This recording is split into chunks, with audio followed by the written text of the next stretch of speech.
In which quadrant does a standard position angle measure 43 pi over 6 terminate? And we got to say the number of the quadrant that's in. So that's going to be quadrant 1, 2, 3, or 4. All right, so let's kind of get our bearings on what we're dealing with here. So this angle, right, started here, and it went around a bunch of times, right, and then ended up somewhere. Okay, so we want to, so this is the idea, like went around maybe like 1, 2, 3, I don't know how many times, and then it ends up just like maybe here in the end, or it ends up, you know, here in the end, or something like that, right? So it would be useful to figure out how many times around did it actually go. So to do that, well, look, we're going to go 43 pi, right, the angle. So let's go 43 pi over 6. And then why don't we divide it by one time around, right? One time around would be 2 pi. So if I divide it by 2 pi, that will tell me how many times around did it go. So 43 pi over 6, and then divided by 2 pi.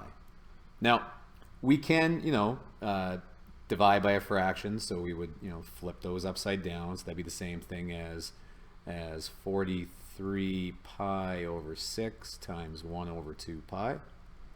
And the pi's would cancel there nicely. But in the end, we could have just went 43 pi over 6 divided by 2 pi, and just see what we get for an actual decimal number here, right? So either way, you could do it either way there.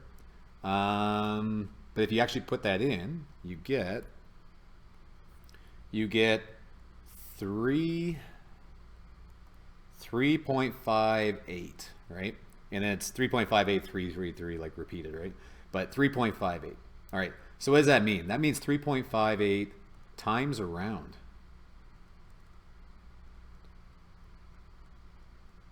Okay, so that's the number I'm actually looking at here, right?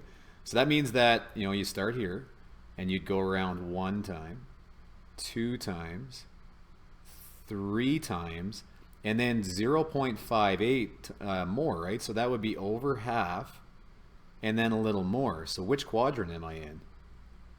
I'm in quadrant 3. Okay, so that's good enough. I can use that method, right?